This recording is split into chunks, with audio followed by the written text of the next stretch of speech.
estamos contactando al amigo Juan Ariel Jiménez, miembro del Comité Político del PLD, economista, es ministro de Economía, Planificación. De Economía del gobierno de Danilo, Sí, una sí, sí. persona con la que siempre es interesantísimo conversar, porque es un joven sumamente preparado en sus temas, materia económica, macroeconomía, préstamos, todo lo que tiene que ver con economía. Siempre es una de las personas que a mí más me gusta entrevistar, porque Así uno es. aprende mucho con él, entiende, tiene un lenguaje llano, que la gente puede comprender todos esos temas que son quizás Así es. complicados para mucha gente, y siempre es interesante conversar con Juan Ariel Jiménez. No, y que hay mucho de qué hablar ahí. Está la declaración del Fondo Monetario Internacional, esa visita de 2 semanas, y sobre todo las últimas declaraciones precisamente del gobernador del Banco Central.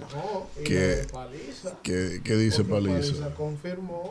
Paliza confirmó que el fondo recomendó hacer una reforma fiscal ya. Es que eso está pendiente de la Ley de Estrategia Nacional de Desarrollo, que todo el mundo le ha dado de lado al pacto fiscal, y que es la génesis de la desigualdad social que tiene la República Dominicana. Entonces, si hemos dado de lado presidentes con popularidad en las nubes y no toman esa popularidad, esos porcentajes para tomar las decisiones de Estado que se han tenido que tomar. Le han dado de lado tanto Danilo Medina como Luis Abinader. ¿Tú crees que aquí necesita Ahora, reforma? no, ¿Tú crees que esos precios, esos combustibles fijos? ¿Tú sabes dónde se necesita la reforma? No, porque aquí nunca había. Aquí siempre había una reforma impositiva, tributaria, pero no una verdadera reforma integral. Fiscal. No, fiscal aquí ha habido integral. parches fiscales. Esa es la que entonces, la Estrategia Nacional de Desarrollo identificó eso, porque tú sabes cuál es el inconveniente. Que nosotros tenemos un gobierno que apenas opera con un 15% de recaudación del PIB. Y la media en América Latina está por un 20-25%. La media en Europa de un 40%. Sumado al mercado informal que no paga impuestos, porque ya es imposible regularizarse. ¿Cómo distribuye? Amigo Juan Ariel Jiménez. Así es. Gracias, hermano, por regalarnos unos minutos. Buenos días. Siempre es un gran placer conversar con tanta gente querida. Eso es recíproco, Gracias, hermano. gracias. Para aprovecharte, Juan Ariel, de inmediato, que debe venir presencial, ¿eh? Tenemos cabina nueva. Tenemos cabina nueva, hay que estrenarla. Él está en un exilio, según me dice la KGB, está en un exilio académico, un sinnúmero de Vamos. cosas. Juan Ariel. Y a la orden. Mira, hermano, yo quiero iniciar esta conversación preguntándote lo siguiente, a ver si me ayudas a entender algo. Ayer yo veía que la prensa nacional recogía la información de que según el boletín de pobreza monetaria del año 2022, el Ministerio de Economía y la ONU dicen que la pobreza se ha reducido en un 3%. Yo digo, pero ¿cómo es posible que se me digan que la pobreza se ha reducido si nosotros lo que hemos tenido los últimos 2 años es inflación, carestía de precios, reducción del poder adquisitivo de la gente, situaciones con el empleo, incremento de todos los elementos macroeconómicos? La gente no tiene de cuarto para comprar. Yo quiero que tú como economista me ayudes a entender eso que el MEPI ha establecido. Con gusto. Primero vamos a definir lo que es pobreza monetaria. Pobreza monetaria es la condición que se asigna cuando a un hogar no se le puede identificar una cantidad de recursos para cubrir el costo de una canasta. Entonces, se establece una línea de pobreza, digamos 6.500 pesos por persona. Un hogar de 3 personas, estamos hablando de cerca de 25.000 pesos. Entonces, cerca de 21.000 pesos para ser exacto. Entonces, si a un hogar, cuando en la encuesta de fuerza de trabajo no se le identifica esa cantidad de ingresos, se le asigna como pobre. Si tienen ingresos por encima de esa línea de pobreza, se clasifica como no pobre. Y aquí viene la primera diferencia. No quiere decir que son ricos. De hecho, si están muy cerca de la línea de pobreza, pero por encima, están en condición vulnerable. Pero esa medición, esa metodología no es pobre o rico. Es pobre extremo, pobre, moderado, vulnerable, clase media y rico. Entonces, el Ministerio de Economía ha hecho un cambio en la metodología porque ha actualizado la canasta de consumo. Anteriormente se usaba una canasta de consumo de 2007 y ahora se está usando una canasta de consumo 2018. Por otro lado, está imputando como si fuese un ingreso la alimentación escolar que reciben los niños. Sí. Eso es discutible, pero tampoco fuera de lo común. Hay muchos países que hacen eso. Ya en la pregunta particular de si verdaderamente se ha reducido la pobreza en el país, tomando en consideración que no quiere decir que esas personas ahora son ricas, sino que están en condición vulnerable, particularmente Juan Ariel Jiménez no pone en duda ninguna estadística oficial. Perfecto. Yo sé que en el Ministerio de Economía hay profesionales muy bien capacitados, muy responsables, muy éticos, que no se prestarían a hacerle cambios en la metodología, y uno puede tener discusiones técnicas, porque coincido con tu evaluación de que en este año lo que se ha visto es una reducción del poder adquisitivo. O sea, cuando uno compara el incremento en la canasta familiar con el incremento en los ingresos laborales, se da cuenta de que el dominicano ha perdido poder adquisitivo. Por otro lado, la fuente de ingresos, que son las remesas, también ha bajado ligeramente, pero han bajado. Entonces uno dice, no me cuadra una reducción de la pobreza cuando se están dando esos dos fenómenos. No quiere decir que yo voy a poner en duda una estadística oficial, quiere decir que tendría que discutirlo técnicamente. Juan Ariel, brillante como siempre. Solo decirte que comprendo lo que dices, lo respeto, pero yo le agregaría un elemento a eso que tú planteas del por qué yo sigo teniendo mis dudas sobre esas estadísticas, porque parte de quien trabajó esa estadística fue la ONE. Y a la ONE se le estableció que no había condiciones para hacer un censo, que no había garantías, y terminaron votando 4.000 millones de pesos. Tú no lo puedes decir, pero yo sí lo digo. Entonces yo no creo en nada que salga de ahí.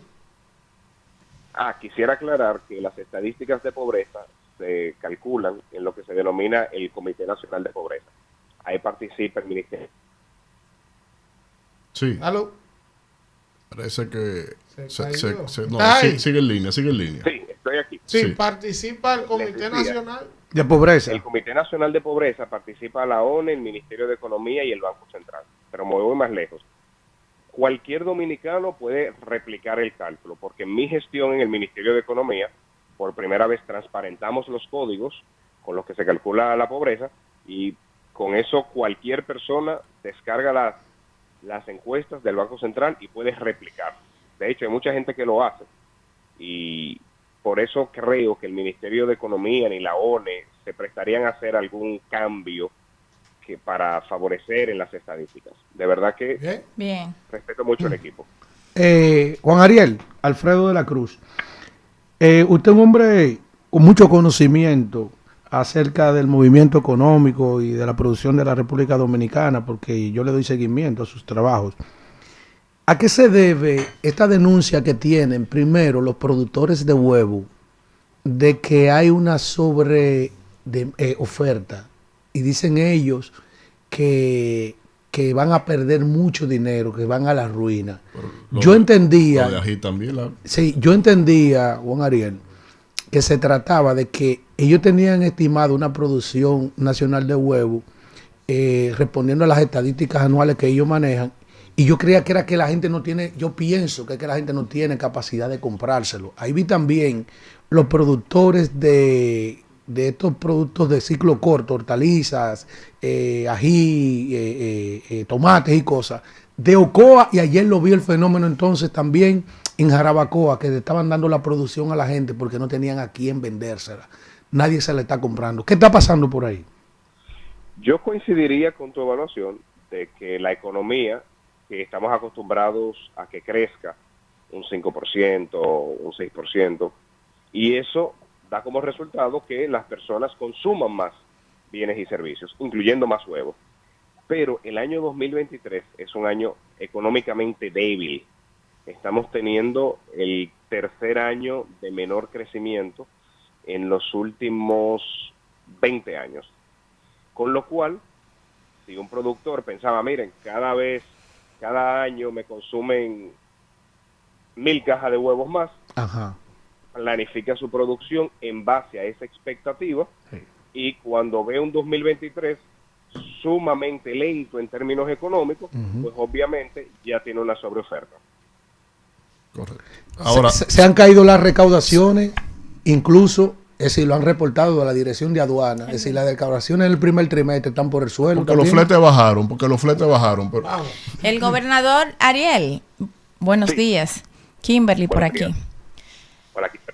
El gobernador del Banco Central anunció que para el mes de mayo, para el cierre, pues alcanzaremos el rango meta de la inflación de un 4%, y el gobierno pues se ha vendido de manera muy especial que en el gobierno de Luis Abinader, de frente a la pandemia, a la pospandemia, al tema de la guerra ucrano-rusa, pues ha mantenido en buenos índices la inflación en el país. ¿Qué tú puedes decir con relación a esto?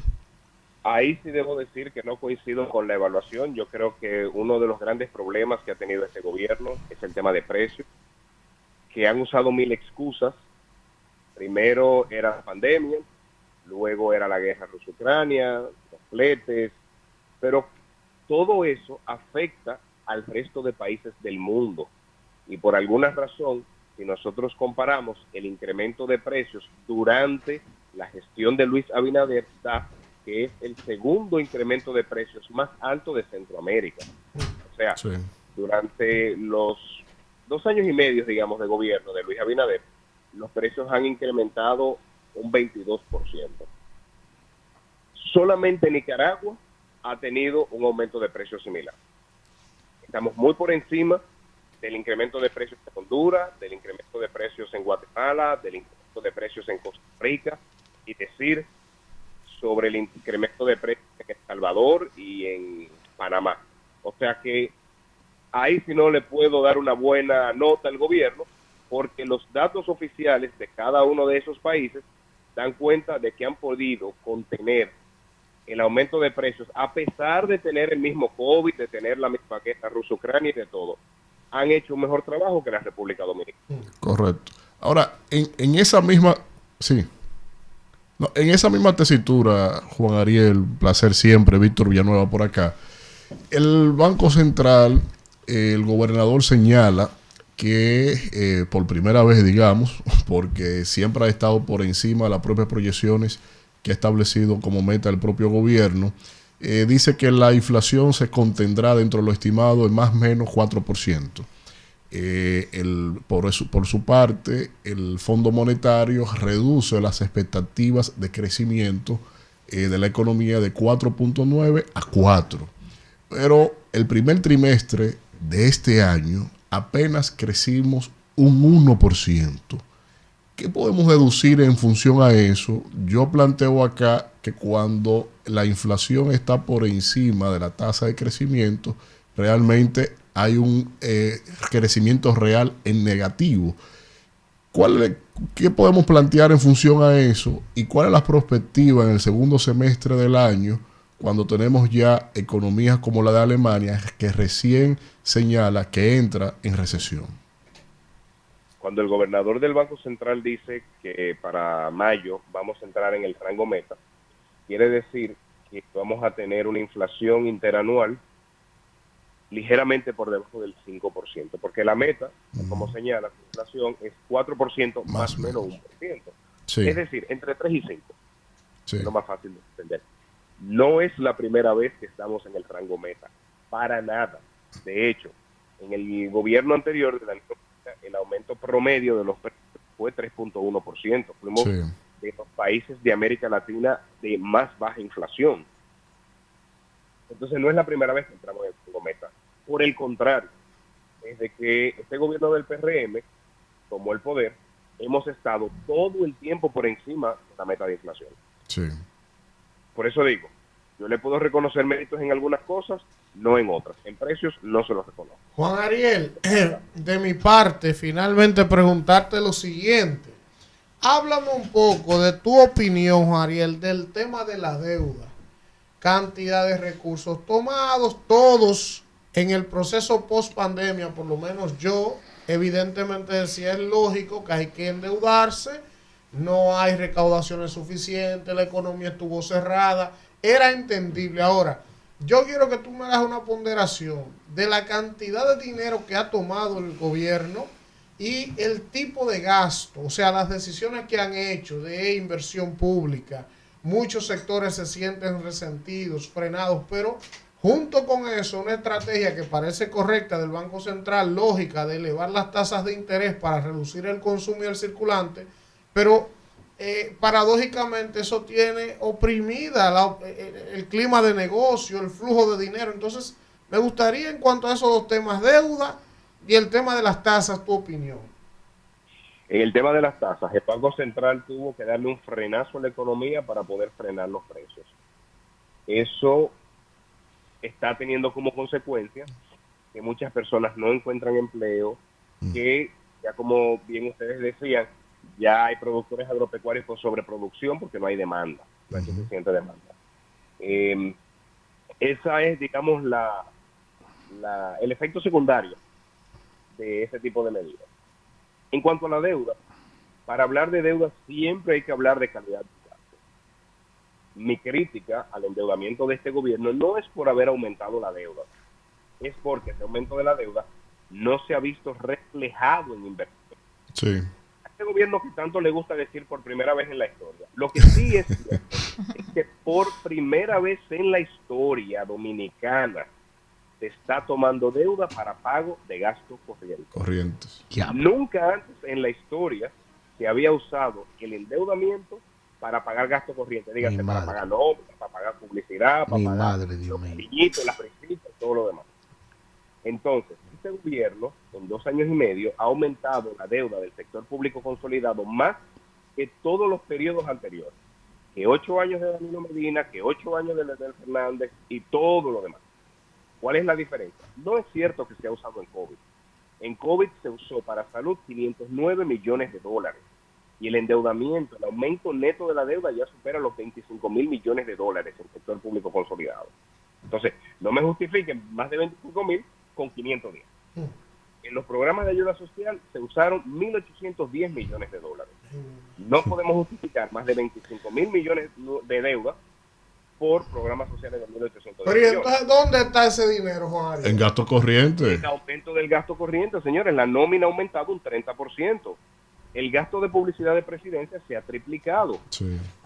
Entonces, y como les sobra tanto el dinero, se lo mandan a los fideicomisos sin haber estado presupuestado. O sea, ahí sí que se nota una muy pobre coordinación entre el endeudamiento y el ritmo de ejecución de la infraestructura. Tenemos el gobierno que en la historia ha tenido el menor porcentaje de inversión pública como porcentaje del PIB. Eso es terrible y ha lacerado todas las provincias, la economía, porque no hay tasa de retorno, ese dinero.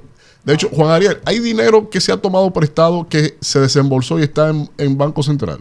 Absolutamente. Hablan de reservas internacionales altísimas. Claro, te acabas de endeudar para eso. El Banco de Reserva tiene utilidades altísimas. Claro, tiene una serie de recursos parados en sus cuentas que solamente con ponerlo en overnight del Banco Central tiene un rendimiento. Pero ¿cuál es el problema? Que el Ministerio de Hacienda paga una tasa de interés el doble de cara. Exacto. Entonces, yo lo digo, es como si yo me endeudo para tener dinero en mi internet banking y enseñárselo a mis amigos. Mira todo el dinero que tengo. ¿Y cómo puede pasar eso, Juan Ariel, con un presidente que se graduó de economía en Harvard? ¿Cómo se puede explicar eso? Discúlpenme, no se graduó de economía. Ah, ¿y de qué fue? De nada. No estuvo allá. ¿Que no estuvo allá? No, claro que no. Él hizo un curso de 2 semanas que, por cierto, un ex profesor mío en Londres tomó el curso con él. Pero gracias, Juan Ariel Jiménez. ¿Oíste, Nuria? Gracias. Ay.